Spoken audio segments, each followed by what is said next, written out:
modern Islamism starts in 1928 with Hassan al-Banna in Egypt, who created the Muslim Brotherhood.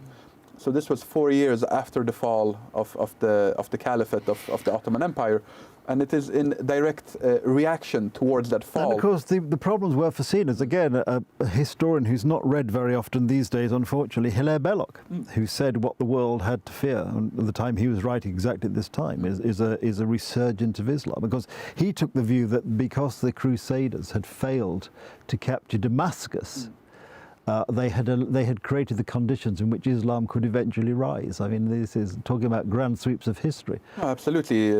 During the 11th or 12th century, it was far from certain which direction Islam would take, so to say. But if we look at the 19th century and the 20th century, the earlier 20th century, this Islamism, even if the Muslim Brotherhood was created in 1928, there were some foundations that were created in the previous decades, because the Ottoman Empire had long been known as the sick man of Europe. The decline was clearly visible. They couldn't compete militarily with the European powers anymore. They couldn't compete economically. Even their legal and administrative system, their executive power, their statecraft was not on a competing level. And the Muslims who believed that they had the best system in the world, because the Quran is technically for the Muslims as much of a legal document as a religious document, they could not grapple with this idea that for some reason they were falling behind. So the conclusion they came to was that they had fallen too far off from original Islam of the 7th century, and this is where that fundamentalist idea was born, and the early start of Islamism. And then, as you mentioned, these secular rulers that had been in power, because this was not the only idea. For example, the Arab world, it received, as the rest of us, I would say, in Europe, they received that German nationalism, the romantic ideology. It spread to the Arab world as well, and they thought that would be the cure to all their ills if they would adopt a secular nationalist outlook on politics. In other cases, they decided to hold on to monarchy. In other cases, it was socialism. Sometimes it was some form of a blend of socialism, republicanism. For example, the Ba'athist parties that were created in Syria and Iraq.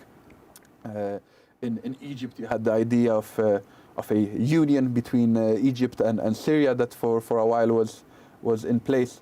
So enormous turmoil in the Muslim world after the fall of the Ottoman Empire, and I think we're still living through this moment. It hasn't come to a full-on conclusion, but no, it hasn't. But Islamism is the power that has been growing in the last couple of decades. It's not the nationalism, it's not the socialism. And growing, I think, largely because in the West we've been far too complacent. We've allowed it to grow. And what we have to fear, I think, is, folk will say, oh, well, not all Germans were Nazis and not all Muslims are terrorists. Well, of course they weren't. That doesn't matter. It's a question is how powerful is the minority? Yes, there is always a minority of 10, 15% exactly. It doesn't matter the majority can sit there perfectly quietly. That's not the issue. The issue is what is the minority up to? They are the ones that drive the events. They have that energy in them to really have an outsized influence on events in their country or society. Yes, in the West, as you mentioned, Mubarak, for example, there was no reason for why Mubarak technically had to resign, or Gaddafi for that matter. But in 2011, during the Arab Spring, there were those forces in the West which believed that this was a democratic revolution that was spreading across the Muslim world and in Syria as well.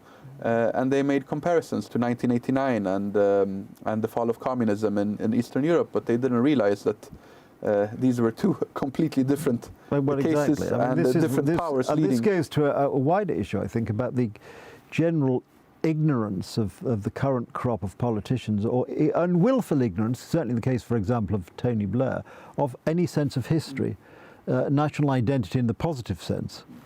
And they just think, oh, well, you know, we can't defend our values because that's racist, that's thisist, that's thatist. We have to tolerate those people who do not believe in, you know, we have to tolerate the intolerant. I mean, there's just an interesting philosophical debate, but it's complete nonsense. And we're seeing this now. We're seeing it in London and other European capitals with these pro-Palestinian marches, which chant these essentially anti-Semitic chants, which have no posters, no flags, nobody saying what about the hostages in Gaza, all of this sort of in a way which even I suspect most countries in the Middle East don't really support Absolutely. it. Because if they did support it, they would have sorted out the Palestinian problem donkeys years ago. Yes, unfortunately, we are living through tumultuous times. You have those times when a generation happens within a year or so that history speeds up, so to say. Adam, the clock in the corner of the studio is blinking at me, so I'm afraid we must bring this programme to an end. Thank you. We'll pick it up next time. There we are. I've had to interrupt Adam almost in mid-sentence, but fear not. If you join us next time, as we hope you will, we'll continue the story. In the meantime, thank you for watching Poland Daily History.